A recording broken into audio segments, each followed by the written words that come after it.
Tudo bem, pessoal? Vamos esperar aqui o pessoal entrar.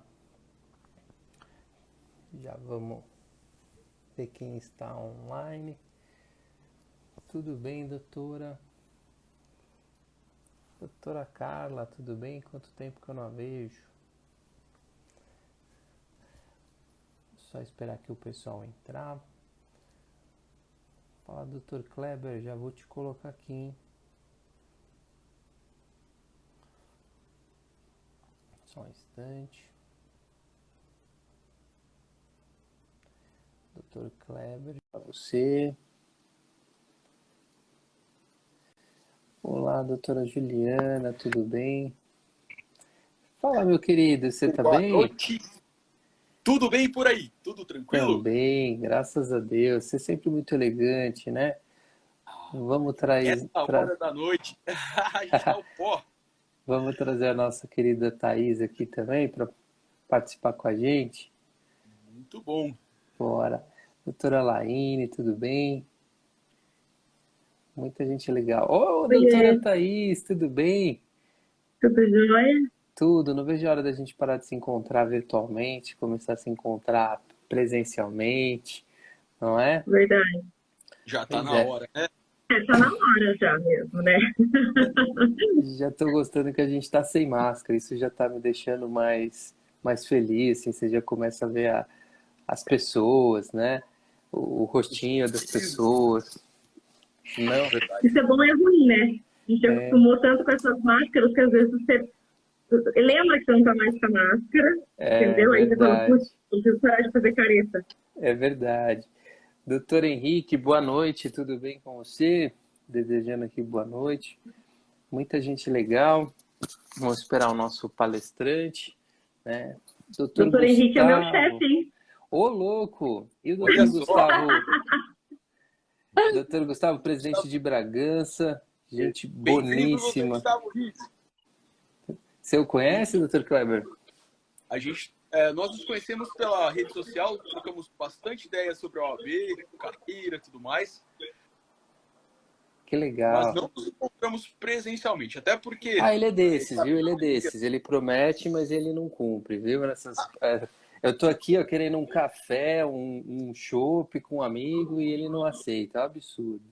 Puxa, bem, Ó, Doutora antes que passe, eu Rayane. já vou até falar oi aí pra minha mãe, que a minha mãe apareceu aí. Oi, mãe. Lucas! Ô, louco, que legal. E o nosso palestrante chegou, todos Olha lá, preparados doutor para a aula de Marcelo. hoje. Vamos chamar ele aqui para essa mistura bacana. Doutora Natália, nossa vice-presidente, boa noite, tudo bem? Que bacana. Olha lá. Doutor Marcel, tudo bem com você? Boa noite, tudo Boa bem? noite, boa Boa noite. Boa noite. noite. Que Que prazer estar aqui com prazer, você. Vamos que escolher um filtro honra. legal aqui, né? Sempre bom ter um filtrozinho, pronto. Tá certo. Sejam bem-vindos ao meu escritório em casa, fiquem à vontade, sintam-se. Também eu acabei de mudar de apartamento, também estou no home office super desorganizado ainda. Só sei que olha aqui uma preciosidade que eu tenho, olha o meu toca-discos aí, ó, de... Não, ó o Uh, filtro do Kleber. Eu apertei errado. Peraí, desculpa aí, gente. relaxa, relaxa. Seu momento de ser vingador, fica tranquilo. Cadê o Tião, doutor? O Eu só Tião, vejo. vamos ver.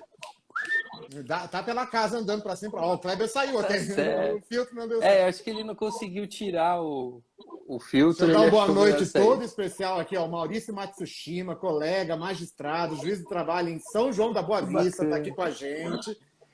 Grandes Tá, amigos lá em São João. São João da Boa Vista. É o juiz Du- titular da Vara de São João da Boa Vista. Ele e a Vanessa Salomão, que é a juíza fixa que trabalha lá com ele. São grandes amigos e estão aqui acompanhando a nossa live. Legal, que bacana, Legal. doutor. O bom da nossa função é isso, né? A gente acaba tendo. Voltou o nosso Thor aqui de Campinas. Voltou. Voltou. O bom da nossa profissão é que a gente vai reunindo um pessoal muito especial, né? Como amigo. Eu A gente vai sempre tive esse fazendo muita ponto de amizade. vista. Eu sempre tive esse ponto de vista de que eu tenho ainda pela frente, no mínimo, mais 30 anos de carreira. No mínimo, mais 30 anos de magistratura. Eu tenho 37 anos, vamos botar que se eu trabalho até os 70, são 33 anos aí de magistratura. Eu acho que a minha profissão ela tem que me divertir, me trazer a satisfação profissional, eu tenho que dar o retorno para a sociedade, e eu não posso enxergar a magistratura como uma coisa muito rígida, muito estática, muito encastelada e me afastar da sociedade. Não tem lógica nenhuma isso hoje em dia. No mundo que a gente vive hoje não tem lógica nenhuma, né? Então, Faz para muito mim, sentido para mim isso também, doutor. o dia a dia tem que ser muito agradável. E hoje eu sou muito feliz na magistratura por causa disso. Eu tornei o meu dia a dia muito agradável no meu trabalho. Hoje nós retornamos, né, no TRT15, algumas audiências presenciais, ainda que eu tenha dito, né, que nós estamos passando por um momento de transição. A tendência é a consolidação das audiências telepresenciais, né, gente? Isso é uma tendência que há de acontecer.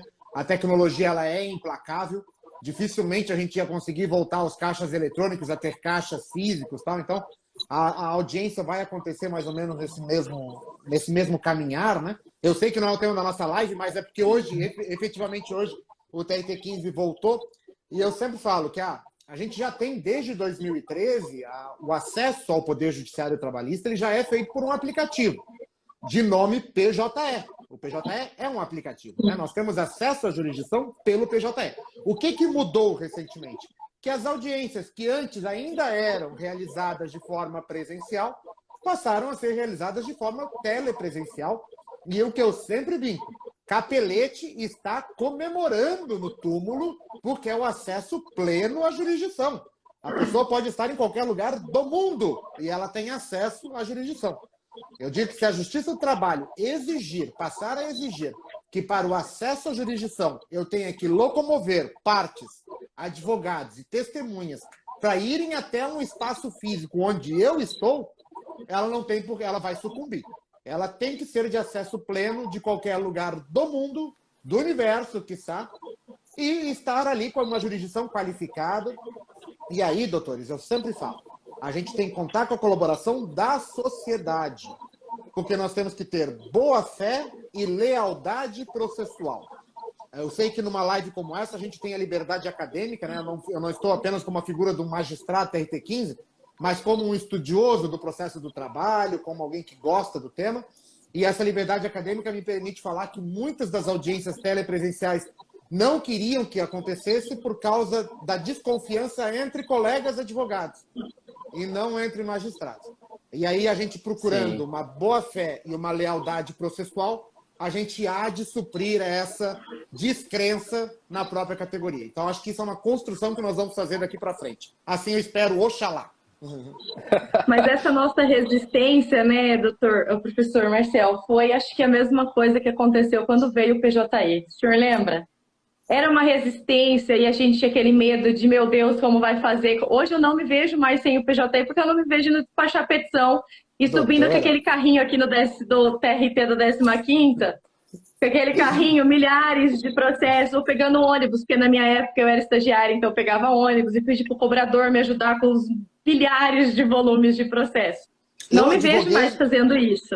Antes da magistratura, eu Então, assim, acho que essa resistência da audiência foi nesse sentido. Hoje, eu digo, eu também tive essa resistência, viu? Eu sou apaixonada pela Justiça do Trabalho, amo a Justiça do Trabalho, sou advogada trabalhista há muitos anos, mas também tive. Hoje, eu digo, graças a Deus e ao Tribunal Regional do Trabalho, ao CNJ e à Corregedoria da Justiça do Trabalho, que isso foi implementado no nosso dia a dia para que efetivamente a celeridade venha, porque nós verificamos que a celeridade está vindo dessa forma. Não, e mais, também, né? Essa resistência não foi só dos advogados. Vocês podem ter certeza que os magistrados realizando as primeiras audiências telepresenciais também eram resistentes. Tudo que é novo e de uma forma imposta, que a pandemia nos impôs, né? Ela traz um pouco de aflição, de angústia, e querendo ou não, e eu entendi sempre muito isso sob o ponto de vista da advocacia, eu, juiz do trabalho, realizo de 10 a 15 audiências por dia. É muito mais fácil eu me adaptar realizando esse volume de audiências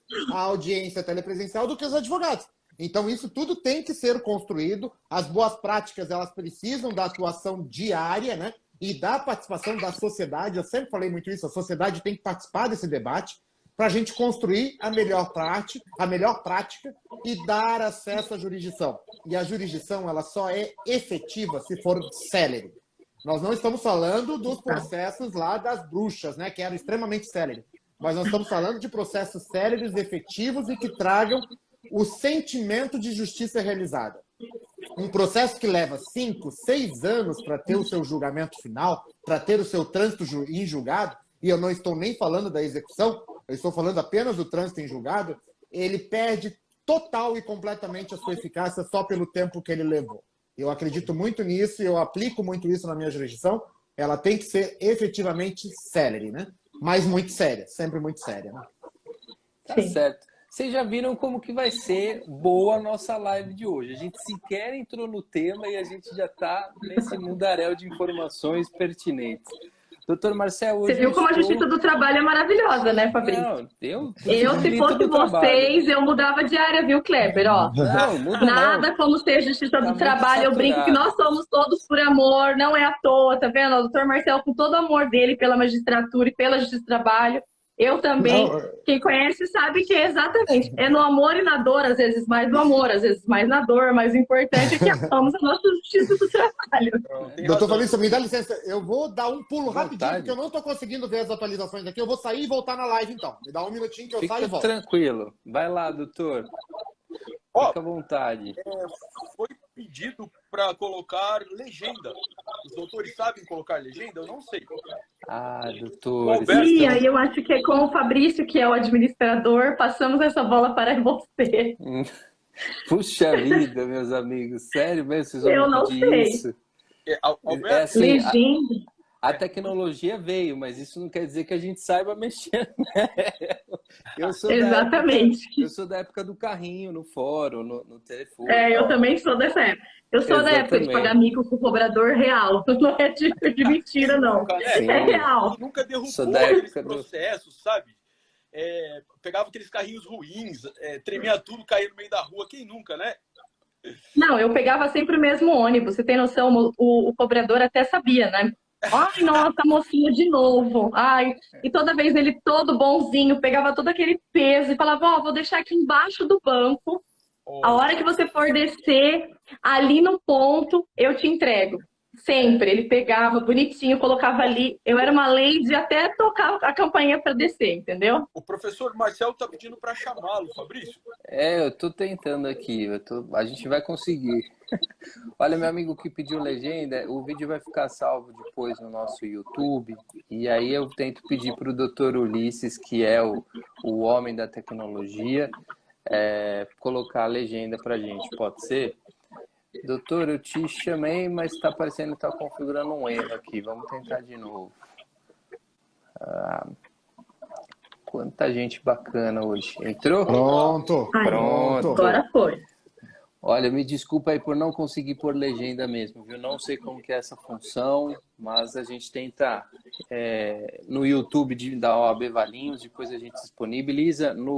Aqui no Instagram também vou ver se eu consigo pôr com legenda, com o auxílio do nosso doutor Ulisses Porto, que é quem nos auxilia nessa questão, tá certo? Mas me desculpa.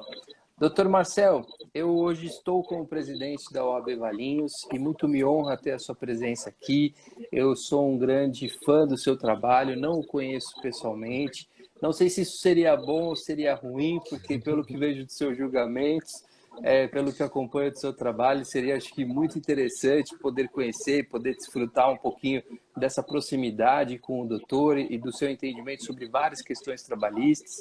Mas São José dos Campos, que é onde você está lotado hoje, certo? Rio Preto, São José do Rio Preto. Rio Preto, desculpa, São José do Rio Preto.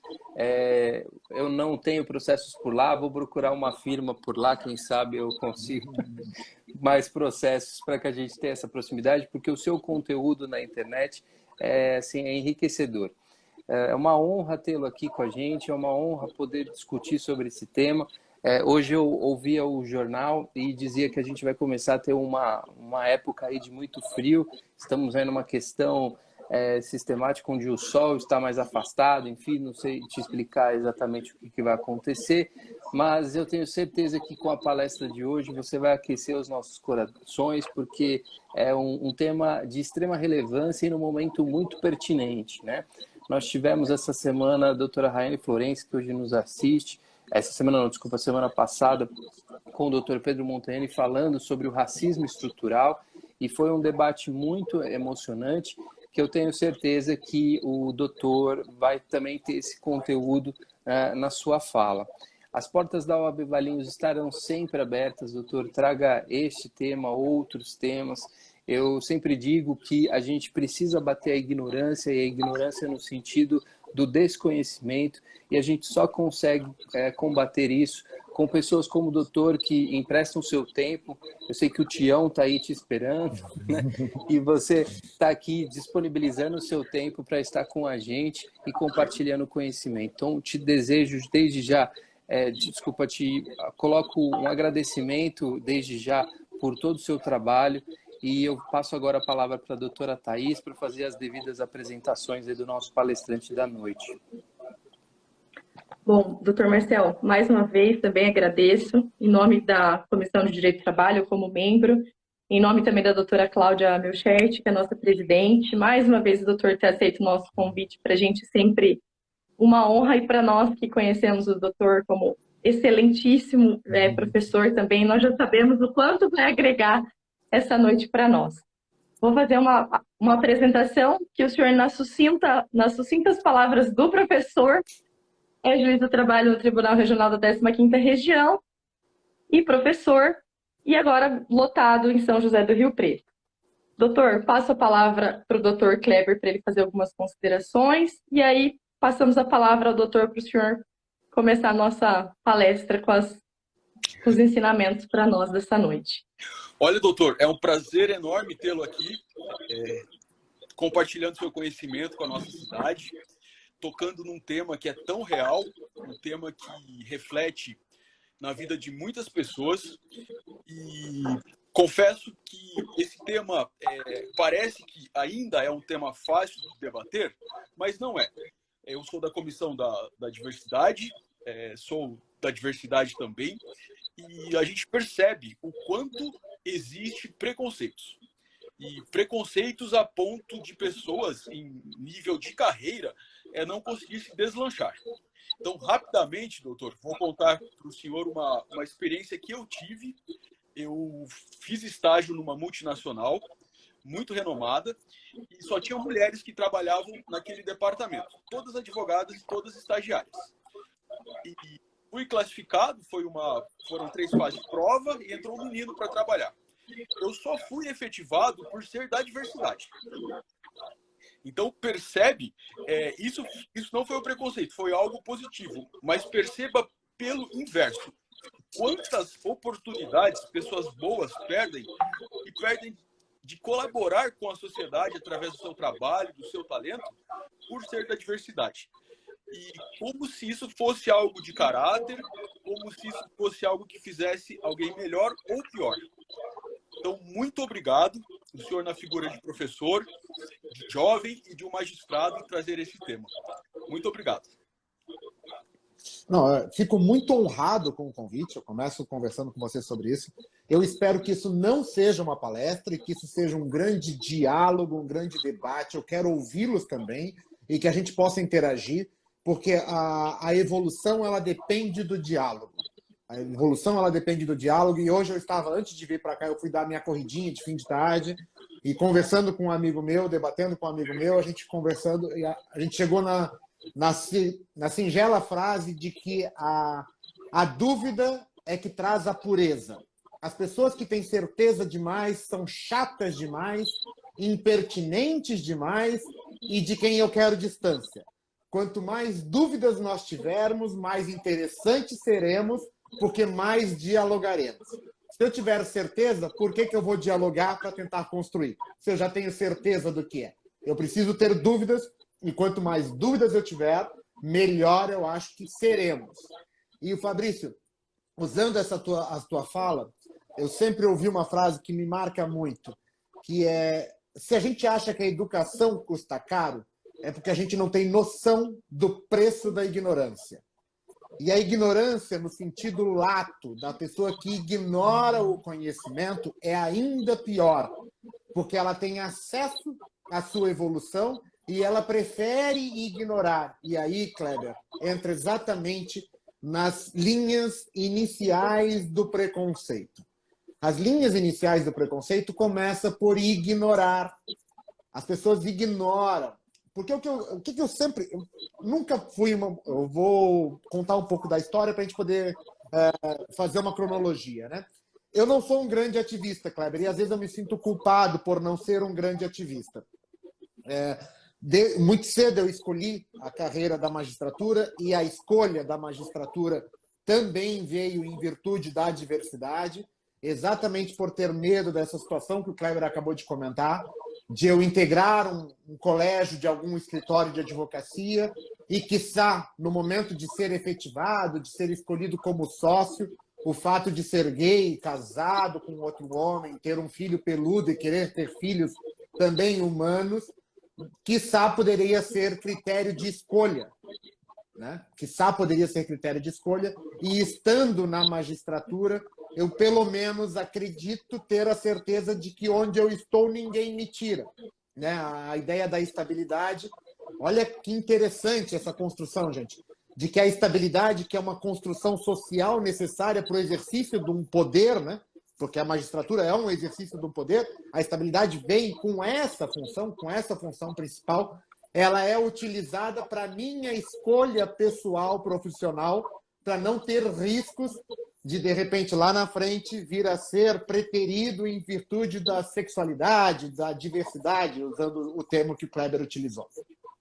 E o quão importante é esse debate hoje em dia na sociedade que nós estamos vivendo, né? O momento social que estamos vivendo. E aqui, sem predileções políticas, analisando única e exclusivamente fatos, né? Nós temos que, sim, conversar, debater, construir ideias, diálogos, para podermos evoluir. Evoluir. Não cabe mais na nossa sociedade o preconceito raso. O preconceito raso não é cabível. Nenhum preconceito é cabível. Só que o raso, ele além de não ser cabível, ele pode machucar. Ele pode incomodar, ele pode tornar situações extremamente complicadas. Então, a gente tem que construir dentro do nosso diálogo tudo isso. E é muito interessante enxergar, gente, e a gente tem que... esse convite me trouxe muita carga emotiva de poder estar aqui conversando com uma sociedade que está no alto grau de intelectualidade, né? Nós estamos falando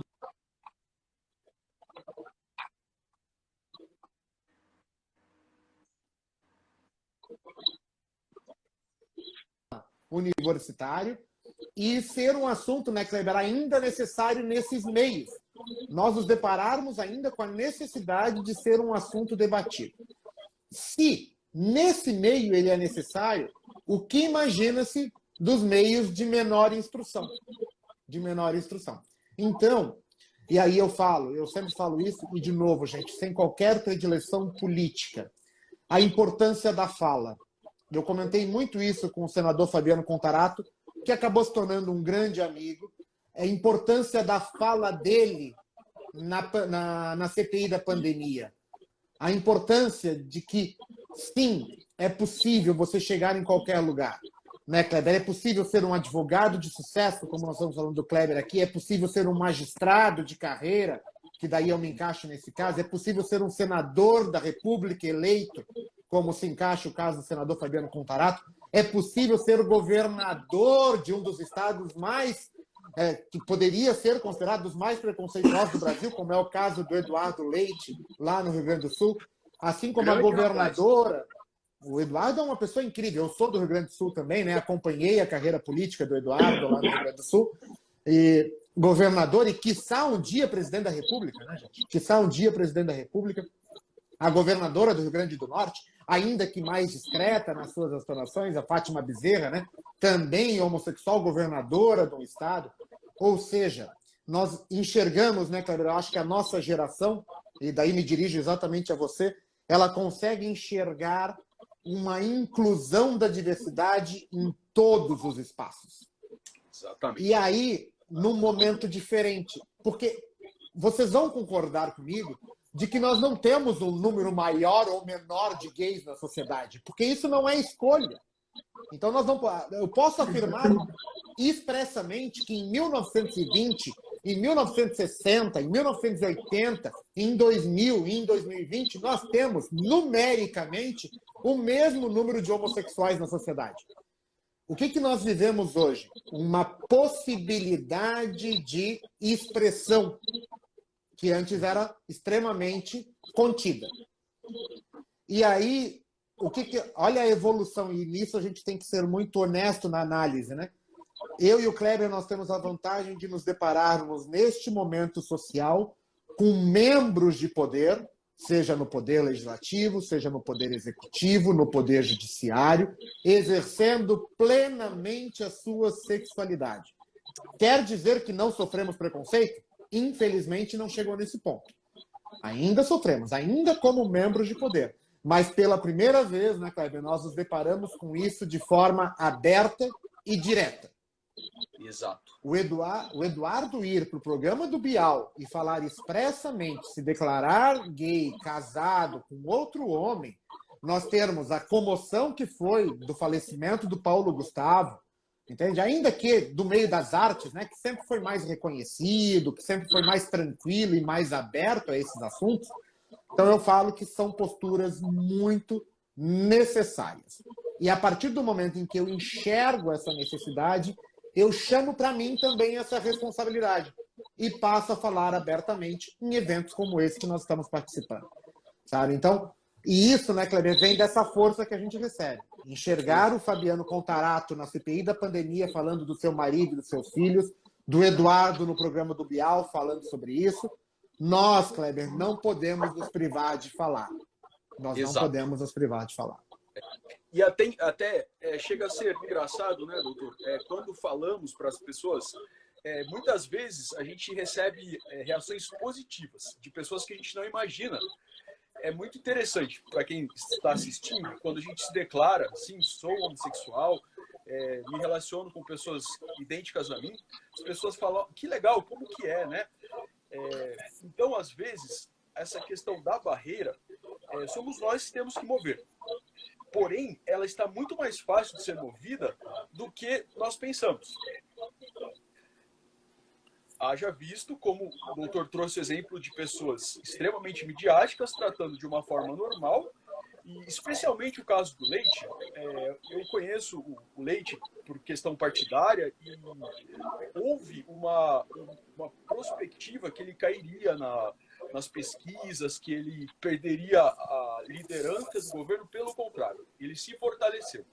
Ele se fortaleceu a ponto de ser o preferido para a terceira via, né? Por questão de prévia e tudo mais, não aconteceu. Mas para ver que precisa ser falado, precisa mostrar que isso é normal e que isso é algo que é seu e não é de outro. E aí, Kleber, eu acho que o caminho que a gente tem que trilhar, e eu sempre defendi muito isso, ele é um pouco diferente, né? Porque enquanto essa geração um pouco anterior à nossa, né, e daí inclui o próprio Fabiano Contarato neste caso, que é uma geração que hoje está com seus 50 e poucos anos. Eu tenho 37 anos, gente. Então, eu sou nascido em 84, eu sou da década de 80, né? Então, eu vivi os anos 90, eu assisti novela nos anos 90, onde a homossexualidade era extremamente escrachada, né? Até o Marco Pigossi, que é um outro ator que também se assumiu homossexual recentemente, fez aquele Rosa Chiclete na época, né? Eu assisti essa novela na época. Eu assisti... Peço licença, excelentíssimo. Oswaldo Rouco é o nosso vice-prefeito de Valinhos. Muito obrigado, vice-prefeito, por prestigiar esse Seja bem-vindo, Oswaldo. Seja bem-vindo. Excelente. Estamos falando dos poderes da República, inclusive, né? Não é? E eu também, tratando desse assunto, de ter 37 anos, essa geração um pouco anterior à nossa, Kleber, eles tiveram uma função muito mais difícil, que foi de levantar bandeiras quase violentas, né? Quase violentas, diferente da nossa. Nós estamos, diferente do que essa geração anterior, e nós só conseguimos estar onde estamos hoje por causa da existência dessa geração anterior, nós, além de levantarmos bandeiras, nós estamos sendo eleitos, nós estamos passando em concursos, nós estamos assumindo cargos de representação importante social, e isso é muito interessante. E eu falo que isso não é só com relação aos gays, aos homossexuais, à diversidade como um todo. Mas, Thaís, você estando aqui é muito importante. Eu vejo o quanto as mulheres também precisam dessa representatividade, né? E quando eu vejo a Simone Tebet também, com aquela influência que ela tem no Senado Federal, com aquela construção que ela conseguiu fazer, nós temos que melhorar, incentivar e construir mais isso. E por que a gente tem que falar sobre isso, gente? Por que isso tem que ser um assunto tão presente? Porque, Kleber, eu estou em São José do Rio Preto, você está em Valinhos, nós estamos no interior de São Paulo, que sem sombra de dúvidas e sem nenhum melindre, é a Europa brasileira. É o estado mais desenvolvido, não necessariamente evoluído, mas o estado mais desenvolvido do Brasil, da nossa nação. E nós estamos numa posição muito confortável. E eu falo muito isso com o Fabiano Contarato, né? Eu falo, a gente tem que falar, porque quiçá tem um menino lá no interior do Mato Grosso do Sul sofrendo algum preconceito e com medo de que se um dia ele pode ser o que ele quiser. E a gente tem que dizer que sim, que ele pode ser o que ele quiser, sabe? Desde o cabeleireiro mais renomado até o presidente da República. Nós não temos, as profissões não podem ser taxadas pela tua sexualidade. Olha que absurdo que a gente chega a conviver, que a gente viveu, de que a sexualidade taxava a tua profissão. E aí eu entro no vírgula, né, do nosso card. A vida do homossexual hoje é muito mais fácil do que do transexual, por exemplo. Exatamente. O ingresso profissional de um transexual, gente. Imagina a dificuldade do ingresso profissional de um transexual. As barreiras que precisam ser rompidas. Entende? Quando a gente vê uma linda quebrada lá no Big Brother Brasil, e sim, eu assisti Big Brother Brasil, gente, todo mundo, eu não tenho problema em assumir isso. Quando a gente vê uma linda quebrada lá, quando a gente viu aquela Ariadna, né, há 10 anos atrás, no mesmo programa, e a diferença social que a gente teve nesses 10 anos, né, da forma como foi enxergado a participação de um transexual num reality show, né? Então, acho que a gente tem que evoluir socialmente.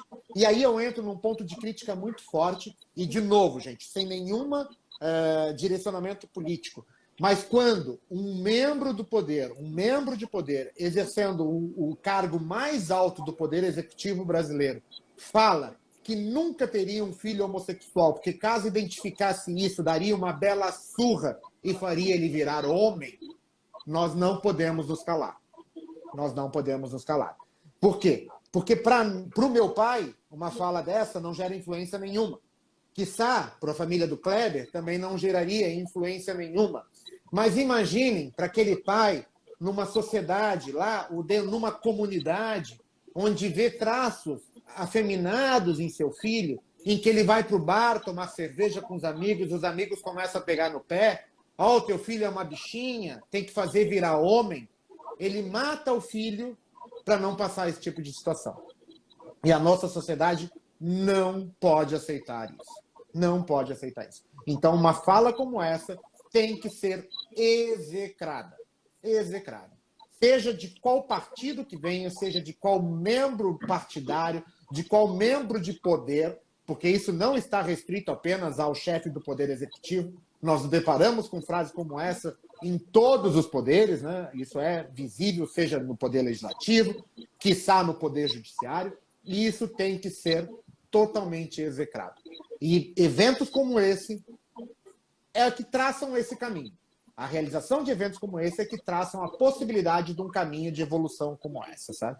Então, poder ter aqui um heterossexual, utilizando as nomenclaturas, né? Cis, branco, bem resolvido. Uma mulher heterossexual, cis, branca, com seus cabelos coloridos, um homem gay, 2 homens gays bem resolvidos, com isso no mesmo evento, debatendo, construindo, conversando, chega no ponto que eu ia falar, Kleber. Qual é a nossa busca? Nós temos que saber, a gente só consegue caminhar quando a gente tiver definido o lugar onde queremos chegar. E eu, Marcel, e eu... Professor, deixa eu só fazer uma parte, não querendo te interromper. Posso... vontade, desculpa. Imagina, fica à vontade.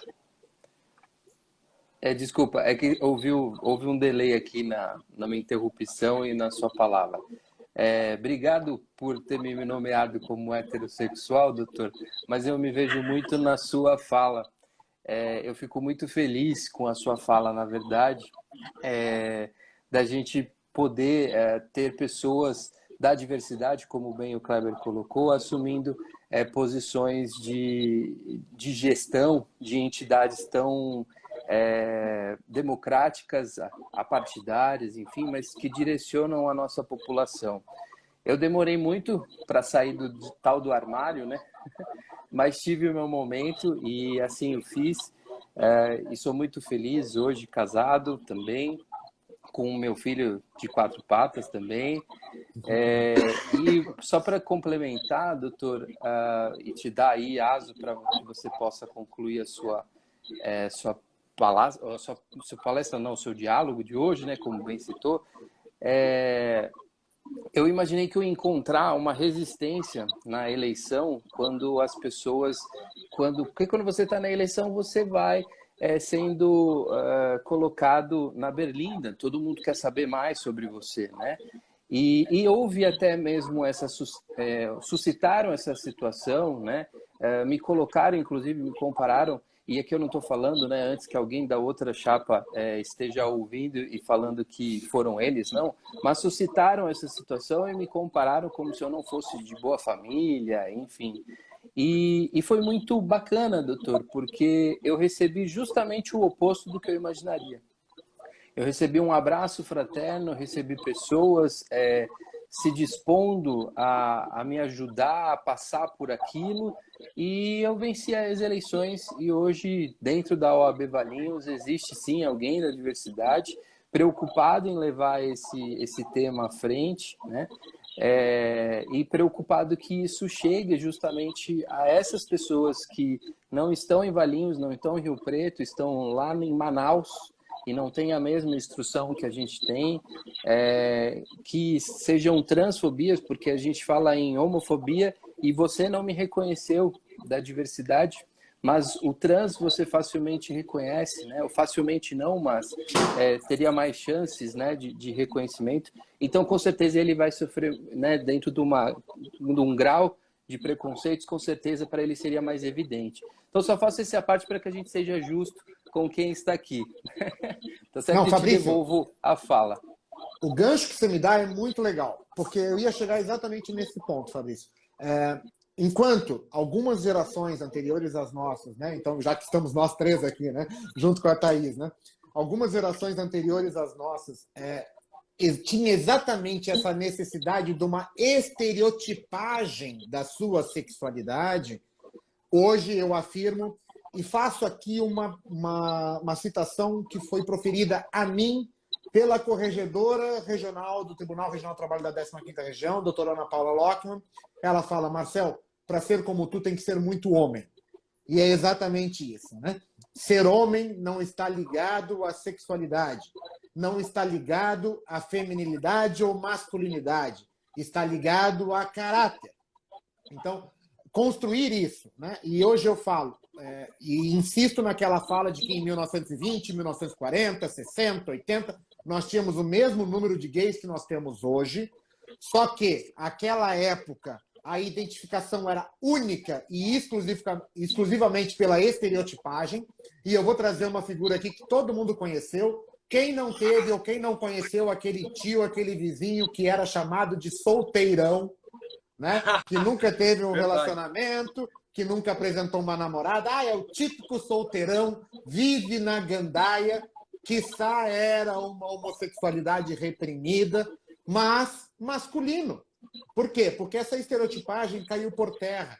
Hoje o gay ele pode ser o açougueiro, extremamente bruto, o jogador de futebol, o jogador de vôlei, o juiz, o senador, o policial, né? Ainda nos deparamos com o absurdo de dizer que não é cabível homossexualidade nas Forças Armadas ou na polícia. Que ignorância é essa? Que ignorância de fala é essa? De que não é cabível. Outra coisa que tem que ser superado no meio heterossexual, às vezes, e daí é heterossexual e machista, né? Vocês acham que eu tenho atração por todo e qualquer homem? Give me a break, né? Pois é. Me dê licença, Exatamente. né? Como assim, sabe? As pessoas precisam entender essas realidades e é um absurdo a gente ter que expor e falar disso tão abertamente, né? Querido, tu é hétero, mas tu é feio. Obrigado. Então, ou eu não tenho atração por ti, sabe? Não é. a gente tem que, isso tem que ser entendido. Porque Quando do hétero não é cobrado, né, Marcel? Não é cobrado esse tipo de posicionamento do hétero, né? não existe, sabe? Outro dia eu estava conversando também com um casal de amigos, já um pouco mais experientes do que eu.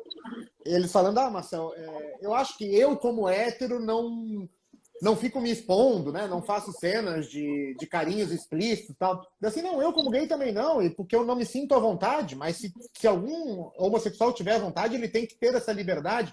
E falando da importância dessa liberdade que eu falo, porque se por um acaso tu e a tua esposa forem andar de mãos na Paulista, vocês não correm o risco nenhum de levar uma lâmpada fluorescente na cabeça. Agora, se eu e o João Paulo formos fazer isso, a gente corre esse risco sim. E enquanto a gente não tiver em pé de igualdade nessa situação, e aí a gente vai atrás do que eu estou sempre falando, enquanto a gente não tiver nesse pé de igualdade, não podemos falar de que não existe preconceito. Porque a partir do momento em que existe a mera possibilidade de vir a ser agredido pelo fato de estar andando de mão com o meu marido na Avenida Paulista, e um casal heterossexual nunca vai passar por isso, existe preconceito social. Existe preconceito na nossa sociedade. E aí, Kleber e Fabrício, o que eu digo que a gente sempre tem que buscar? A indiferença. A indiferença. Qual é o ponto-chave que a gente tem que buscar? É indiferente para a sociedade com quem eu me relaciono. Com quem eu me relaciono. Sabe? Então, quando a gente chegar nessa indiferença... Por quê? Porque o preconceito só existe quando é caracterizado diferença. E aí, o termo diversidade, ele acaba até alimentando um pouco isso, né, Kleber? Então, nós não somos diferentes. Né? Exato, minorias, exatamente. Nós não somos... Hoje se busca mais a equidade do que a diversidade, né? Para ter mais uma paridade de termos, né? E busca-se isso não só no LGBTQIA+, mas também dentro do prisma do feminismo, de todos os outros pontos, né? Acho que a equidade é o que a gente busca. E aí, não Thaís, só nós, mulheres, o LGBTQIA+, o xenofobismo também, que ultimamente anda bastante grave. Então, acho que essa é mais a palavra, diversidade. Acho que nós que estamos um pouquinho mais dentro dessa intenção de acabar, né? É o que a gente busca. E olha só o quanto a gente ainda precisa amadurecer nesse ponto, Thaís. E eu concordo muito com o que você está falando. Mas olha o amadurecimento necessário. Porque a gente ainda fala em homofobia, em machismo, em gênerofobia, sendo que essas características, raça, cor, sexualidade e gênero, elas são os 4 pontos que qualquer preconceito é incabível, porque não se trata de escolhas. E nós vivemos numa sociedade onde a religião, que é uma escolha, é mais protegida do que a própria sexualidade, gênero, raça e cor. Sabe? Se a gente vai entrar num debate muito sério aqui, mas muito franco, a religião é escolha. A gente escolhe ser católico, ser ateu, ser candomblecista, ser evangélico. É uma escolha, assim como eu escolho torcer para o Flamengo, para o Corinthians, para o Palmeiras. Só que essa minha escolha religiosa é muito mais protegida e exaltada em alguns ciclos. E a minha sexualidade, que não é escolha. E nós temos aqui 3 pessoas que podem afirmar peremptoriamente que não é escolha, até porque ninguém escolheria sofrer preconceito. Exatamente. Ninguém escolheria sofrer preconceito. Eu sempre digo isso. Esse ponto não é defendido. Assim como a gente escolhe a cor com que nasce, não escolhemos a cor, a gente escolhe o gênero com qual a gente nasce, ainda que a gente possa falar de manipulação genética, que os pais escolhem o sexo dos filhos, ainda que não é esse o foco da nossa conversa, mas a pessoa que nasce, a menina ou menino que nascem, não escolhe o seu gênero, não escolhe o seu gênero. E ainda, quando vem numa necessidade de transição de gênero, sofre um preconceito ainda maior. Olha os absurdos. Falar abertamente, quanto mais a gente fala, mais absurdo a gente vê que é, né? Falar disso é extremamente importante. Como assim você pode ter preconceito com quem não tem escolha? Com quem não a questão de entender, né, Marcel, que somos o que somos. Então, é bem essa frase. Cada um é aquilo que tem que ser. Não é a questão de escolha efetivamente, né? Essa é a frase. Somos o que somos. Então, aí, se eu sou assim, e dentro de um país que, assim, claro que por causa do nosso enfoque, né, a gente vai atrás de estatísticas, né? E hoje o Brasil está há 13 anos na lista dos países que mais matam trans no mundo, né? E assim, uma coisa importante que a gente estava até falando, aproveitando para ver se o nosso vice-prefeito está por aqui ainda, que nós temos 11 estados brasileiros que ignoram a existência de trans e de todas as outras divisões da sigla LGBTQIA+. 11 estados brasileiros que não só ignoram, como não indicam, não há indicador de violência e nenhum outro tipo de indicador, inclusive, infelizmente, na nossa Justiça do Trabalho. Indicadores do próprio mercado de trabalho, porque se ignora essa diversidade, né, toda a sigla em si, e não se trabalha para que se leve em consideração que desde 2019 homofobia é crime. Isso passa despercebido pelas pessoas desde 2019, quando na verdade deveria ter sido trazido há muitos anos. Mas aproveitando a sua deixa para mencionar que é uma questão que nós também temos que trabalhar, que é justamente isso que você está falando, né? Eu acho que a nossa geração é uma geração que tem mais essa visão de trabalhar para acabar com isso, mas porque de pouquinho em pouquinho, né, de formiguinha em formiguinha, as pessoas chegam ao conceito de que somos o que somos. Né, que você falou do seu pai aceita, mas porque em algum momento alguém chegou e falou, olha, você chegou e falou, pai, eu sou assim, ele dentro do que aprendeu, estudou. E aí lá, aquele jovem lá no interior de São Paulo, o pai, quando for ouvir a criança falar, vai falar, poxa, eu ouvi alguém dizendo uma vez que o meu filho escolhe, ele nasceu assim. Então, de pouquinho em pouquinho, a gente vai vendo isso. E eu aproveito para te fazer uma pergunta.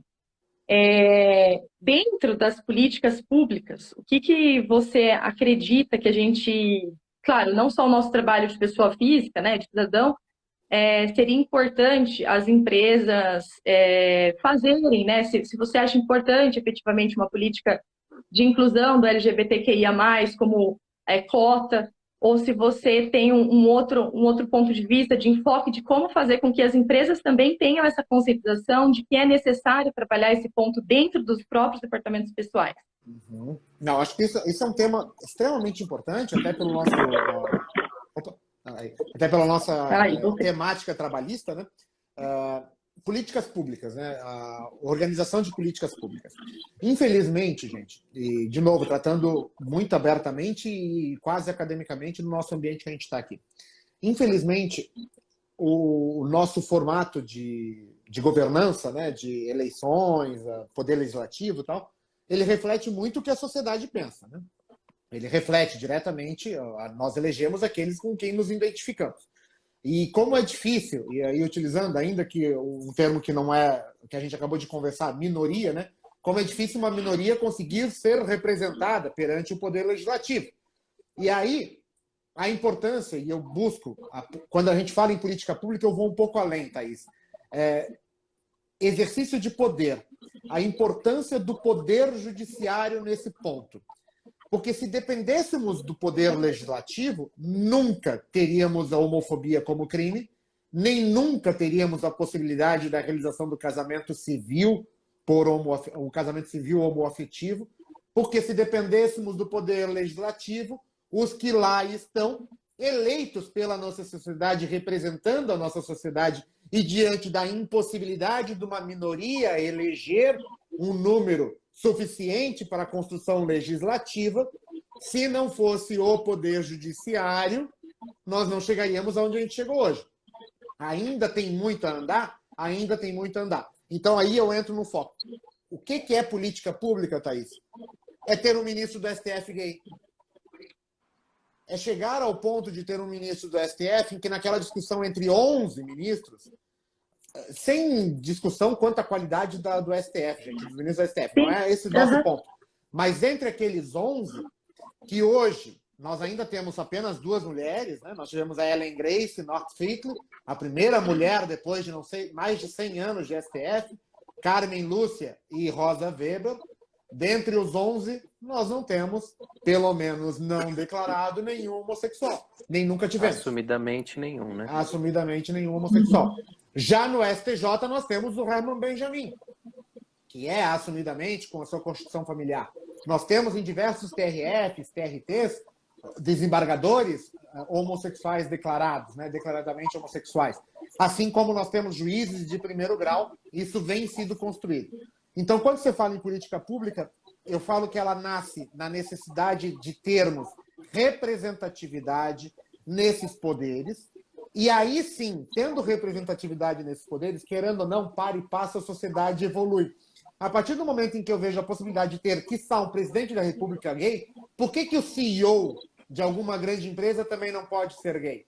Por que que um gerente, por que que o acesso a alguns cargos de maior importância dentro de um quadro empresarial, a partir do momento que se há, muito raso o que eu vou falar agora, se ele pode ser até presidente da República, porque não pode ser presidente da minha empresa? Entende? É mover pelo exemplo, né, Marcel? É isso que você quer, é mover pelo exemplo. A sociedade depende disso. A sociedade depende desses exemplos, entende? E aí, eu falo que as empresas, um dos focos que a gente tem que ter, e daí não é uma política pública, é uma política empresarial, é o reconhecimento ao famoso pink money. O dinheiro move o mundo, gente. E o pink money, hoje, ele é extremamente valorizado. Né? A denominação que é utilizada nos meios acadêmicos do pink money, porque nós temos nos deparado com diversos homossexuais muito bem-sucedidos, com muito dinheiro, tendo que estar no comércio, buscando as relações empresariais. E aí a gente vê a Volkswagen, a Natura e diversas outras empresas entendendo isso e fazendo políticas de inclusão nas suas campanhas publicitárias. E isso também é extremamente importante. A minha geração, o Fabrício e o Kleber, que também estão com idades parecidas, e tu também, Thaís, nós assistimos uma implosão de um shopping no horário nobre na novela Torre de Babel, porque tinha um relacionamento homoafetivo entre a Cristiane Torlone e a Silvia Pfeiffer, na época. Isso ainda na década de 90. Sabe? Nós assistimos isso, nós vimos isso acontecer. Hoje em dia, o primeiro beijo gay veio acontecer com o Félix e o Carneirinho na novela Viver a Vida. Já Thiago além Fragoso. de 2010. Thiago Fragoso, que era o Thiago Fragoso quem fez o papel, o Matheus Solano e o Thiago Fragoso. Além de 2010, nós estávamos além de 2010. Então, hoje nós temos 2022 e ainda é um tabu. Ainda se fala sobre o beijo gay nas novelas. Mas se me permite, né, doutor, o primeiro beijo da telenovela brasileira, porque ele já acontecia muito nas norte-americanas, né? Então você vê como que é muito regionalista essa situação também, né? Porque em outros locais, então nos dá uma questão de esperança, né? De falar, pô, se lá também existe essa situação mais liberal, é possível. Inclusive, se a gente fosse adentrar até o tema, é possível dizer que muitos saem do Brasil para se assumir lá fora justamente por ser mais liberal. Por que não, né? Não, Fabrício, eu tive amigos... Perdão, Kleber, só deixa eu fazer um adendo e já te passo a palavra também. Eu tive amigos da minha geração, gente, da minha geração, da nossa geração, em que quando se assumiram homossexuais para os pais, do pai chegar, olha, meu filho, toma aqui $200 mil, vai para a Europa e não volta nunca mais. E não volta nunca mais. Entende? Então, ainda, a nossa geração ainda viveu isso, gente. A nossa geração ainda viveu isso. Mas a gente até vê isso, né?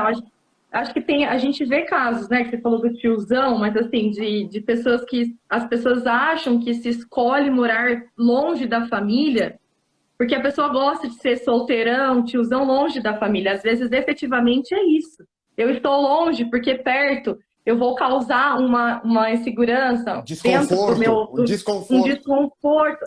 Que daí eu longe, eu posso ser eu mesmo. E ali na minha entidade, né, familiar, ali eu não quero que se discuta sobre isso, né? Não precisa nem, assim, é a Europa, né? Eu acho que a gente conhece, todo mundo conhece alguém que você... é taxado como o solteirão, mas que efetivamente seria esse caso de não poder se assumir, né? E aí acaba indo aquilo que você falou, não se escolhe nem o preconceito e nem viver longe da família. É porque efetivamente você não quer que a família esteja exposta ao que a sociedade não aceita, né? Só fazendo, antes da fala, eu gostaria de cumprimentar a doutora Alessandra Algarin, ela é presidente... ela é presidente estadual do Podemos Mulher, então nós estamos falando da segregação, nós temos aí uma representante. Desculpe, doutor. Bem-vinda, Alessandro. Não, excelente. Então, eu acho que a gente tem que, continuando nesse ponto da política pública, Thaís, eu não sei, eu sou extremamente favorável à construção de políticas, ainda que paliativas, de inclusão. Haja vista as cotas, a necessidade de construção disso, entende? Mas isso tem que ser muito bem elaborado e ele tem que ser compreendido pela sociedade. Então, eu acho que o que a gente tem conseguido fazer com essa possibilidade de inclusão da comunidade LGBTQIA+, nos poderes, em cargos de relevância empresariais, eu acho que ele traz mais efetividade de evolução social. Quem eu acho que sofre mais com a falta de política pública? Sem sombra de dúvida, os transexuais. Os transexuais, esses sofrem muito, porque, infelizmente, entra naquele ciclo de a transexualidade te leva para algum ambiente que pode te levar para a questão da prostituição, que é extremamente complicado de lidar, por não conseguir inclusão profissional.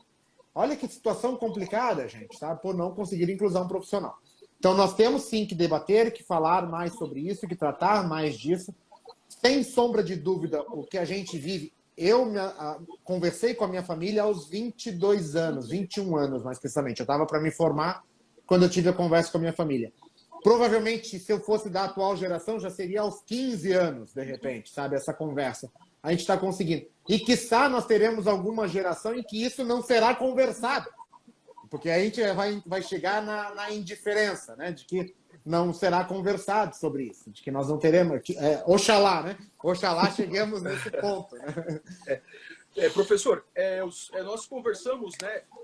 Só para trazer assim um exemplo bastante prático do que o senhor disse, em relação do Poder Judiciário, Legislativo, nós conversamos que nós estamos na Europa brasileira, né? Nós estamos num estado bastante desenvolvido e vamos falar de Valinhos, tem um IDH bastante alto, o nível de cultura e educação é muito alto. E veja só, amanhã, na nossa Câmara dos Vereadores, só 2 projetos de lei. O restante é tudo moção. E dos 2 projetos de lei, é um dispondo sobre a proibição de instalação de banheiros unissex no município de Valinhos. Só para trazer assim, um exemplo prático do que o senhor falou. Nós estamos Exatamente. Nesse momento na nossa cidade. Exatamente. Não, Mas é porque ainda se trabalha a ideia de que não falar sobre assunto acaba. Essa é a tendência do brasileiro de achar que não tratar sobre sexualidade não vai acontecer nada, não tratar sobre homofobia não acontece, isso não existe. É aquela famosa bolha do conservadorismo que essa nossa juventude já não deixa passar. E que a gente precisa trabalhar, porque é exatamente isso, o Poder Legislativo fingindo que não existe essa condição. Exatamente, Thaís. Você traz muito bem o tema de que ainda existe uma geração, e ela é cada vez mais anacrônica, de que acredita que é possível colocar embaixo do tapete e que eu passo por cima desse tapete e piso naquilo ali. E é mais ou menos isso que a gente está falando, né? O que seria, o que esperaríamos, né? Não tinha nem que ser projeto de lei a questão de ter banheiro unissex ou não. Faz ou não faz, entende? E aí a sociedade escolhe se ele vai frequentar aquele ambiente, se tem ou não tem, entende? Esse é o caminho da evolução normal social. E muitas vezes ele tem que ser imposta. E aí a gente depende de um poder legislativo que vai dizer, não só tem que fazer, como tem que ter os banheiros unissex, né? Vai ser o inverso, né? A gente vai ter isso às avessas, né? Não vai ser um projeto de lei proibindo de ter, vai ser um projeto de lei obrigando a ter, como nós tivemos. E aí a gente lida facilmente com um exemplo, como nós tivemos com a situação dos PCDs. Passou a ser obrigatório banheiros acessíveis.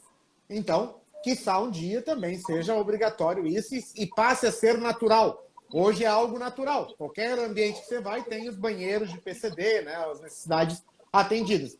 Daqui a pouco é algo natural a construção também da situação. E eu acho que é um ponto que é legal que a gente comentar.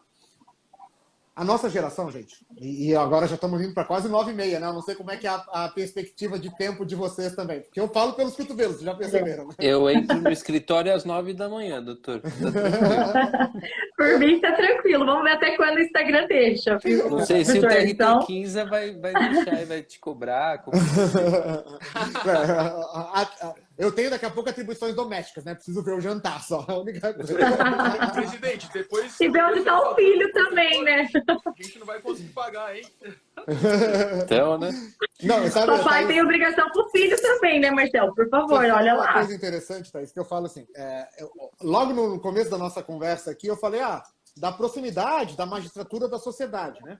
Afinal, o magistrado ele vai tomar decisões quanto a fatos que acontecem na nossa sociedade. Então, a figura do juiz encastelado, para mim, é o maior absurdo que existe.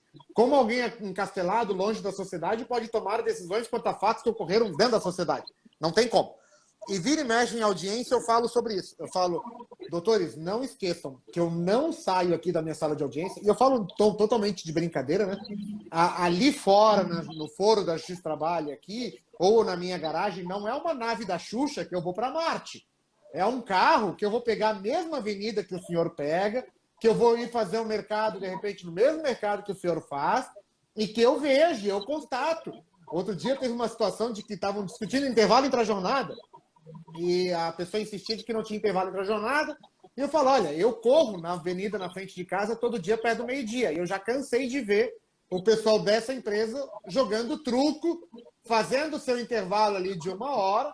Eu vivo a sociedade, e isso vem para os meus julgamentos. Assim como eu vivo a minha plenitude como ser humano. Aquela questão que a Thaís trouxe. Somos quem somos. Somos quem somos e vivemos isso. Então, quiçá estarei dentro de uma boate gay, que ainda existe essas classificações ridículas, né? Dentro de uma boate gay, e no outro dia o reclamante vai ser o barman daquela boate, sabe? Então eu vivo essa sociedade, eu vivo essa realidade e preciso trazer isso para dentro do julgamento. Então, essa inclusão, para vocês verem a importância da inclusão da diversidade em todos os ramos, em todos os poderes, entende? Em todos os aspectos sociais possíveis, né? Então, eu acho que a gente anda um pouco melhor, não andamos bem ainda, andamos um pouco melhor do que já andamos, né? Já temos exemplos muito melhores, e acho que a gente tem que ter como grandes parceiros o Instagram, que é a possibilidade de debatermos abertamente, como estamos fazendo hoje, as redes de televisão, porque elas ainda são uma forma de acesso direto à casa das pessoas, né? Elas estão dentro da casa das pessoas, e toda e qualquer forma de divulgação de um tema como esse, que é bem o que o Kleber falou. Olha, eu estou vendo que o meu filho tem traços femininos. Isso não quer dizer que ele seja gay, ter traços femininos, gente. Não tem nada a ver masculinidade com sexualidade. Mas, de repente, está percebendo que tem traços homossexuais. E eu ouvi um dia no Instagram, numa live lá da OAB de Valinhos, porque a minha advogada falou para eu assistir, de repente, ou porque algum conhecido me indicou para assistir, que ser gay não é escolha e que o meu filho, de repente, pode ser advogado, pode ser juiz, pode ser o que ele quiser, indiferente da sexualidade dele. E que cada minha família só me dá apoio, né? É tão difícil a sociedade entender isso, né, gente? É trabalhar que família é o lugar onde acolhe, não é onde afasta. Poxa, é muito difícil de entender isso. Essa questão do banheiro unissex... Oi, pode falar, Kleber. É só para dar um oi para o Eric Scapim. Ele é juiz do TJRJ, meu amigo. Ele é da diversidade também. E muito bem-vindo, doutor. Ele tem feito um trabalho maravilhoso com as questões LGBTs no estado do Rio de Janeiro. Olá, Eric. Bem-vindo. Obrigado por estar por aqui. Aproveitar a questão que eu... A presença também, se me permite, Thaís, que o Antônio Batalha aqui é um grande amigo, entusiasta da causa também. Hoje ele está como coordenador estadual, né, da diversidade, a pedido da Patrícia Vanzolini, primeira mulher eleita à OAB estadual, após 90 anos. Então, é com essa esperança que eu me refiro, né, doutor? Depois de 90 anos, a gente teve uma mulher à frente de uma instituição como essa. Quem sabe, não vamos esperar mais 90 para ter o primeiro homossexual à frente, né? Mas que seja em prazos menores, né? Mas obrigado, viu, doutor Antônio? Certamente sua presença aqui é fundamental. Queria, doutor, só trazer o que as pessoas estão trazendo aqui para que você tenha uma noção de como o pessoal está participando. Primeiro, a doutora Márcia, que é uma advogada aqui inscrita, sempre participativa, ela disse que hoje na Europa já existe banheiros unissex, né? Então, voltamos à questão da esperança, né? Chegou uma pergunta aqui do Dr. Marcos Pereira, de Campinas, perguntando se, estando na magistratura, o senhor já sofreu preconceito, ou isso é das empresas privadas, quer dizer, dentro deste órgão que, teoricamente, né, é para ser imparcial nessas situações, né? Vamos lá, vamos tratar do assunto, então. O que acontece, gente? Estando na magistratura, realizando audiências com um volume de audiências que o juiz trabalho realiza, né? Eu posso afirmar, Fabrício, que diretamente, né? Diretamente eu nunca sofri nenhum preconceito. Não, nunca dentro daquela sala de audiência, e aí eu retomo aquele meu discurso, né, do porquê da minha escolha profissional, que pode estar influenciado a isso. Querendo ou não, na sala de audiência, o magistrado ainda é a autoridade maior. Então, dificilmente eu vou ter qualquer forma de afronta com essa questão sexual, né? Mas acredito que, de repente, vocês, no exercício da advocacia, já tenham tido, da parte contrária, do advogado da parte contrária, ou quiçá da parte contrária, algum questionamento, alguma risadinha, algum preconceito daquele mais chulo, né? Daquela forma mais chula de preconceito. Eu afirmo que eu, no exercício da magistratura, nunca sofri. No exercício, nas audiências ou na proferição. Até porque seria desacato, né, doutor? Se a gente fosse pegar o doutor Kleber é criminalista aqui, né, doutor? Salvo engano, entraria aí como desacato, né? Então, seria muita ignorância do advogado de prestar essa falta de respeito, né? Sim, eu concordo com tudo isso, mas eu tenho certeza de que, de repente, diante de alguma decisão minha, silenciosamente algum advogado pode dizer o que aquele viado de merda tá me incomodando, sabe? O que aquela bicha louca tá decidindo. Silenciosamente isso deve ter sido algo que algum colega heterossexual não sofreria. Ou quando alguém silenciosamente se referisse, querendo ofender o colega heterossexual, diria viado. Olha só o absurdo que a gente vive. Não, o que aquele juiz viado está fazendo, porque achando que isso é ofensa. Então, eu acredito que isso já deve ter acontecido. Mas, também, sinceramente, estou mandando pastar quanto a isso.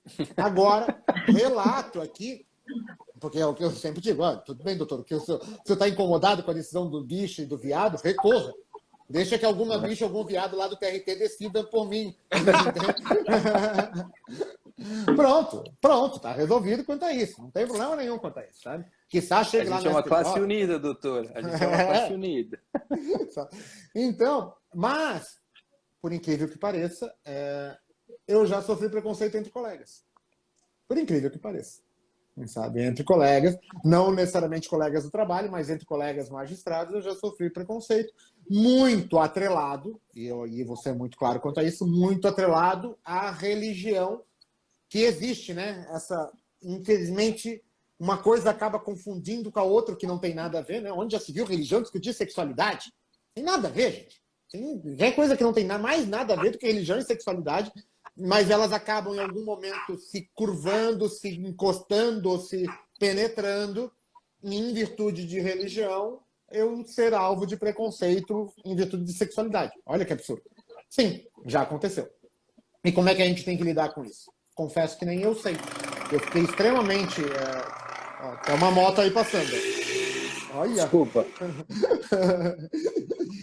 Confesso que eu também não soube como reagir. E o que mais me surpreendeu é que aquilo, de alguma forma,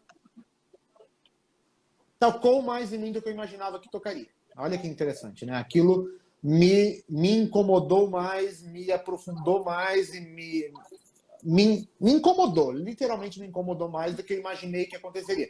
Quando a gente acha que a gente já é extremamente bem resolvido, né? O Fabrício claramente fala, não, eu já estou super bem resolvido, já sou casado, já estou tal. Vem alguém que consegue ainda te mostrar, não, peraí, vamos trabalhar isso melhor, que ainda tem coisa a ser trabalhada. Então, esses relatos que eu apresento. Mas se eu puder colocar um complemento a todas as suas falas até agora, doutor, eu acho que, voltando às questões das Olha lá o políticas Tião, públicas... ó. Chegou. Que lindo! Eu suspeito, ele é seu- maravilhoso, né? Não, ele é um astro de Hollywood, o Tião, vamos combinar, né? Eu acompanho no Instagram diariamente. Ele é maravilhoso mesmo, olha. Inclusive, temos participação especial aqui. Parece que o senhor JP está presente aqui, ó, inclusive participando nos comentários. Ai, se não participa, né, Marcel? Depois sai e fala, poxa, podia ter dado uma entradinha, né? Vamos colaborar com a audiência, né? Poxa. Mas olha, em complemento até às porque, gente, eu não políticas estou vendo, públicas, viu? Não está atualizando aqui as entradas e saídas. Eu estou congelado, eu não estou vendo mensagem nenhuma. Por isso vocês têm que me passar mesmo. fique tranquilo, já vou te atualizando, doutor. Mas, em complemento ao que a Thaís colocou das políticas públicas, eu acho que nós precisamos começar a normalizar essa situação dentro das empresas, seja ela em qualquer esfera, né? Recentemente eu tive um problema com assédio sexual dentro de uma empresa e aí me pediram para criar o regimento interno de como seria o procedimento administrativo para combater aquilo, né? E aí eu fazendo analogicamente a homossexualidade, homofobia, transfobia, né? Eu acho que a gente precisa começar a trazer conteúdos educacionais nesse sentido, de normalizar essa situação, né? De começar a assistir conteúdos. Não sei se vocês estão percebendo a repercussão do comercial do Novo Polo, porque são dois caras, né? São dois homens. Mas é isso, e quando a gente tiver essa quantidade excessiva, a gente vai normalizar essa situação e aí a gente começa a entender que não existe diferenças, né? Que a diferença está na cabeça de quem vê, né? Então, em complemento ao que você colocou, doutor, eu acho que a gente precisa que os CEOs, né, que os diretores, que os gestores dessas empresas normalizem a homossexualidade, a transexualidade. Deem um exemplo, né? Exatamente. E a bissexualidade também, para entrar no nosso tema final, que é é bastante importante falarmos Thaís, também sobre a bissexualidade, essa bifobia aí que a gente verifica muito, né? Essa tendência da sociedade de não entender que também as pessoas são o que são e que elas nascem bissexual. E, gente, aquele caminho que eu falo desde o começo da nossa conversa. Indiferença. Tu quer hoje estar com um homem, amanhã tá com outra mulher, tá te relacionando com uma mulher, tá te relacionando com o que tu quiser. É indiferente. Isso tem que ser indiferente. Por que a minha felicidade te incomoda, né? Por que isso incomoda tanto o próximo, né? Não, e aqui no Instagram, né, a gente se depara lá com o Google Gloss, anunciando lá, Fernanda Souza, ex-esposa de Thiaguinho, está se relacionando com uma mulher. E daí? Sabe? É um Daniela desserviço, Mercury, né? É um desserviço, eu concordo, é um desserviço, sabe?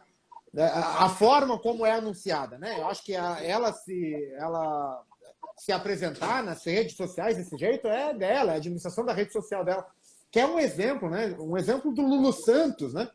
Quantos anos esse homem teve que viver no armário por causa disso, sabe? Hoje vive esse relacionamento feliz, como ele tenta expor nas redes sociais.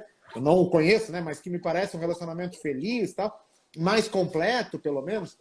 Então, eu acho que isso tem que ser realmente, sabe? Bombar, isso tem que acontecer. E aí, trabalhar isso dentro de casa, né? Eu vou tomar a liberdade até de fazer uma divulgação, né? Eu, o João Paulo, meu marido, e a Luciana Arnaldi, nós temos um instituto de direito que trata desse assunto também, Fabrício, Kleber e Thaís, que é a Loclass. E um dos nossos focos da Loclass é a construção desses cursos de treinamento para empresas quanto a como lidar com quase o compliance, né? Assédio moral, homofobia, feminismo, machismo. Preparar cursos para fornecer para essas empresas material de como lidar com isso. Porque daí a gente traz... comigo como voluntário, doutor. Perfeito, Cléber. A gente precisa disso porque as empresas demandam esse tipo de situação. Porque elas não têm a preparação necessária para trabalhar o assunto. Então, se o CEO não consegue ir conversar com seus colaboradores, que é um termo terrível, né? Com seus empregados, o termo correto que a lei determina são seus empregados. Se o CEO não consegue conversar com seus empregados, ele pode ter, através de uma didática perfeita, de uma construção do material excelente, trabalhar com seus empregados isso. E para que ele tem isso? A gente criou esse instituto também com essa destinação. Tanto para a própria prática de advocacia, quanto também essa preparação in company, né, para as empresas. E a importância que isso tem. Porque tanto eu quanto o João Paulo e a Luciana, como mulher, todos foram alvos dessa construção preconceituosa muitas vezes, e a gente traz isso agregado ao conteúdo que a gente produz. Então eu tenho muita liberdade de falar da Loclass, que tem um orgulho muito grande da construção dessa ideia que a gente trabalha, né? E lembrar Bora que essa fazer bandeira parceria. também é do hétero, né, professor Marcel? Essa bandeira não é só do LGBTQIA+. Essa é nossa bandeira como hétero também. Eu brinco que no Dia Internacional da Mulher, eu brinquei aqui em casa, claro que não é o caso do meu marido, que ele é maravilhoso, né?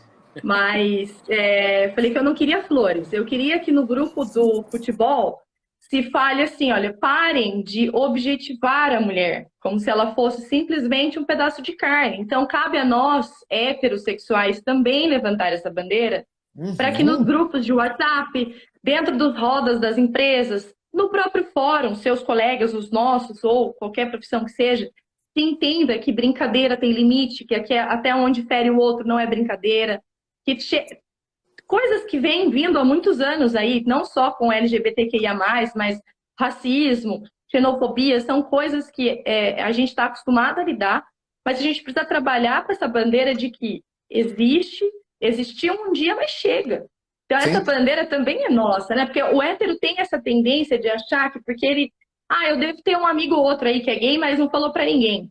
E assim, é legal continuar perpetrando essas brincadeiras em grupos de WhatsApp, figurinha homofóbica, figurinha que objetivos, deixa só a mulher cada vez num patamar menor do que a gente já tem, diminui a nossa luta, diminui a luta do negro. A pequena mulher, né? A pequena o próximo. Então, assim, acho que isso é uma bandeira que precisa ser levantado pelos homens, pelo hétero em si. Né? Eu falo que os homens também precisam levantar essa bandeira de que tem um amigo gay. Não é porque tem um amigo gay, é porque todo mundo tem dignidade, todo mundo tem que ser aceito daquela forma. Não é porque você tem só um amigo. Não é uma bandeira diversa, ela é uma bandeira social. Só que, infelizmente, nós vivemos um momento da nossa sociedade que até a defesa de causas sociais, de causas humanas, ela é escrachada por parte da sociedade, né? A gente tem que levantar a bandeira de que o politicamente correto não é chato. O politicamente correto não é mimimi. Não é. A gente tem que levantar isso tem que ser feito, entende? Isso tem que ser... E eventos como esse fazem esse tipo de ação, né, gente? Ô, doutor, agora falando mais sobre seu olhar na prática, né? Queria a sua percepção pessoal, né? Enquanto magistrado, há uma demanda processual de discriminação nesse sentido, de homossexuais que procuram a justiça para obter algum tipo de reparação nesse sentido? E você sente que isso ainda é um tabu na sua visão? As pessoas às vezes deixam de propor esse tipo de demanda por vergonha ou, enfim, por qualquer outro tipo de resistência? Vamos lá. Eu vou completar agora, em outubro de 2023, eu completo 10 anos de magistratura. Então, já estou quase fazendo a minha primeira década de magistratura. E desses 10 anos, se eu julguei 4 processos com pedidos de indenização por danos morais decorrentes de homofobia, por exemplo, é muito. Então, imagina, em 10 anos, eu não sei te precisar quantas sentenças eu já fiz, mas com certeza já passou das mais de 10 mil sentenças, provavelmente, nesses 10 anos de magistratura, e ter feito 4 processos de homofobia mostra que, sim, ainda é um tabu. Ainda é um tabu. Você passou por cidades pequenas, doutor, ou você sempre lidou com grandes... Vou te dizer as minhas atuações. Votuporanga, acho que foi Votuporanga, Tanabi, Fernandópolis, é tudo aqui da região. José Bonifácio, né? Então, e a maior cidade, sim, São José do Rio Preto, Barretos, Olímpia, toda aqui a região Catanduva, eu já atuei em toda aqui a região. E fora da região de Rio Preto, eu atuei aí perto de Campinas, em Tietê. Em Tietê e Capivari foram 2 cidades que eu atuei aí perto da região de Campinas. E o que eu vejo nessa questão de um pedido de indenização por danos morais decorrentes de homofobia, né? utilizando a denominação correta, né? O que você vai pedir? Danos morais. Não, você vai pedir indenização por danos morais, né? Então, Ou a 9.029 também, né, Marcel? Não sei se talvez você já marcar esse tema para você já dizer se pela 9.029, que é a lei discriminatória, né? se teria. A despedida discriminatória. A despedida discriminatória, a gente ainda entra em outro problema, que é a falta de uma legislação mais clara, né? De como que aplica efetivamente a 9.029 e nenhum interesse do legislador em esclarecer isso, né? Fica tudo no Poder Judiciário. Mas eu ia entrar aqui, de repente, ainda é um tabu, então a primeira resposta afirmativa que eu te dou, sim, ainda é o tabu, e é um tabu de uma prova muito complicada. É um tabu de uma prova extremamente complicada, assim como é do assédio sexual, né? Então, quanto à dificuldade de uma prova de assédio sexual, a dificuldade eu digo... E aí eu falo que o mundo telepresencial foi interessante, que eu percebi uma leveza maior nos depoimentos das testemunhas, né? De que, de repente, na minha frente, perante a mim, ele teria mais receio em falar algumas coisas e perante um computador ou um celular ele se sentia mais tranquilo em falar, entende? Ah, não, sim, ele era realmente chamado de bichinha, de viadinho, o gerente o chamou assim em uma reunião e tal. De repente, numa audiência telepresencial, a obtenção dessa prova me pareceu mais fácil do que presencialmente. Quantas vezes presencialmente eu falei, não, você pode me dizer. Interessante. Muito interessante esse ponto de vista, doutor. Nunca imaginei que isso poderia facilitar pelo o embate processo. das partes, né? Porque as partes se encontram aí no corredor, né? No fórum, aquela questão toda de advogados, partes adversas, tudo aquilo ali é um ambiente que talvez deixe a testemunha... Eu acho que a palavra mais correta é ele fica um pouco opressivo. E eu me esforçava muito de, na minha sala de audiência, tentar deixar o mais claro possível. Até a forma como eu converso com a testemunha, eu tento buscar um diálogo mais direto, né? Se eu falar de uma forma rebuscada com a testemunha, ele não vai entender o que eu estou querendo perguntar, entende? Então, eu tento me aproximar daquela testemunha para conseguir obter a produção dessa prova. E, por incrível que pareça, eu já me deparei com advogados que não gostam dessa atuação, porque eles têm medo da prova ser produzida, né? Então, já me deparei com essas situações também. E acho que o mundo telepresencial ajudou nisso. A situação mais gostosa que eu vivi do mundo telepresencial foi uma vez eu abri, a pessoa participou da audiência comigo e ela sentada, né, muito arrumada, penteou o cabelo, tudo. E no final do depoimento, ela já estava mais tranquila no depoimento. Eu falei, como é que a senhora está se sentindo? E ela assim, estou muito honrada. Eu nunca imaginei que eu ia receber um juiz na minha casa. Entende? Então, olha que situação legal, né? Estou muito honrado. Passei um café para o senhor. Quase isso, né? Se acabasse a audiência ali, ia ter um café e um bolo para a gente sentar e conversar, né? Então, eu acho que o mundo telepresencial trouxe um pouco disso e isso a gente tem que tentar se esforçar na manutenção. Gente, são 10 para as 10, gente. Bora encerrar. Mais alguma pergunta, doutor Kleber? Olha, só agradecimentos. Só agradecimentos pela clareza, pela simpatia, pela acessibilidade que o senhor traz para as pessoas através da nossa live, através do trabalho do AB Valinhos. Muito obrigado. Doutora Thaís, algumas palavras? Eu também só tenho que agradecer, viu, professor Marcel? Acho que eu tive a oportunidade de conhecê-lo junto com o escritório, né, que eu trabalho, né, com o Dr. Cláudio Zalafest. O doutor vai se recordar, porque ele é o nosso poeta maravilhoso, né? E virei fã do doutor desde lá. Agradeço realmente, doutor. Eu, como advogada trabalhista, tenho muito que agradecer ao Tribunal Regional aqui da 15ª por ter trazido para nós, juízes, com a sua visão, né? A gente verifica essa visão também de estar mais próximo da advocacia hoje, da grande maioria dos juízes também, dos mais novos, eu diria, que para nós faz toda a diferença também, né? Não ter essa barreira de comunicação, de estarmos mais próximos como pessoas também. E agradeço todo o conhecimento que o doutor sempre passa para nós. Ah lá, o seu esposo está mandando, eu sou super fã. Só para te repassar, já que não está atualizando aí. E coração. Também. E agradecer, deixo o convite da Comissão de Direito do Trabalho para o doutor sempre vir nos enriquecer com as suas palestras, o seu conhecimento. E deixo também o convite da minha comissão, né, Fabrício, aproveitar. A comissão da OAB vai à escola. Eu hoje levo essa informação para os jovens aqui do ensino médio, né, das escolas estaduais, por hora, porque estamos com braços aqui, mas a criançada tem bastante.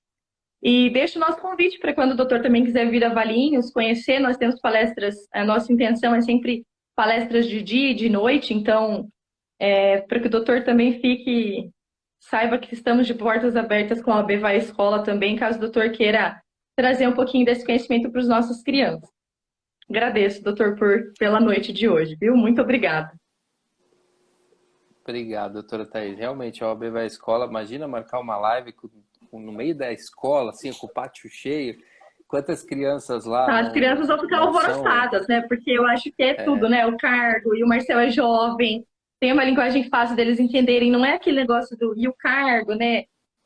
A justiça do trabalho é uma justiça muito social, então eles têm essa noção de que pai, mãe precisa desse acesso, dessa informação, então acho que fica realmente meu convite. Não, pensou, Realmente, doutor?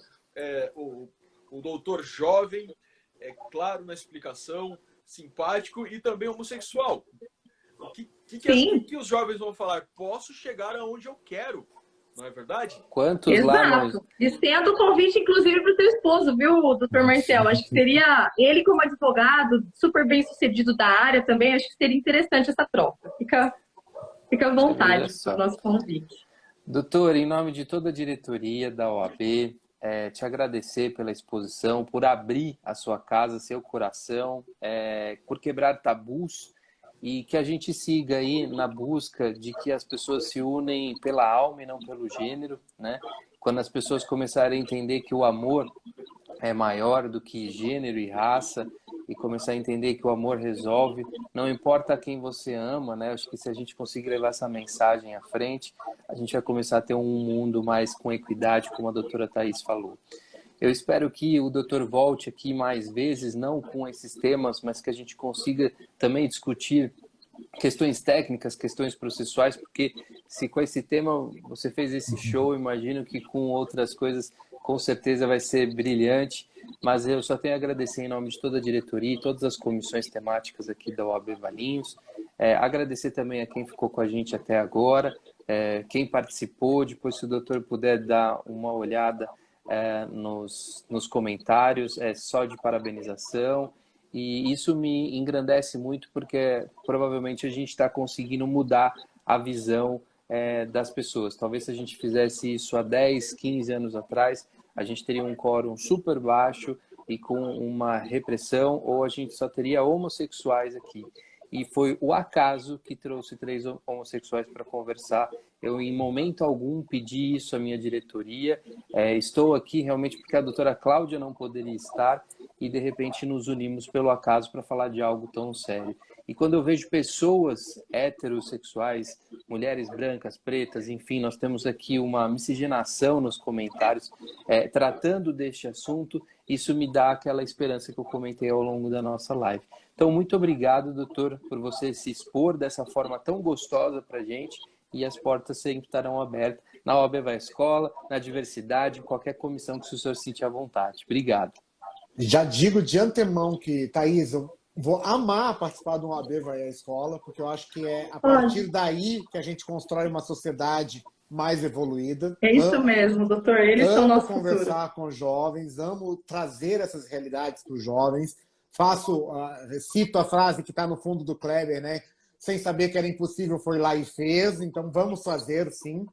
Digo aqui e peço que transmita ao Cláudio Zalaf, que com certeza acho que ele foi a pessoa que me proferiu um dos elogios mais bonitos que eu já recebi no encontro no escritório que ele fez, que eu participei telepresencialmente, sobre um tema específico, sobre visual law, e ele fez um dos elogios mais agraciados que eu já recebi, que eu me senti extremamente engrandecido com o elogio dele. É uma história incrível com Emerson Fittipaldi e tal. Então, até hoje isso está marcado, então transmita a ele as minhas lembranças e todo o meu carinho, a toda a equipe do escritório.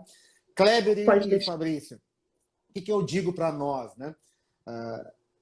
Sigamos, nós não podemos desistir, e nós não podemos desistir não é por nós não podemos desistir por quem está vindo aí e quer Olha que coisa forte que a gente vai dizer.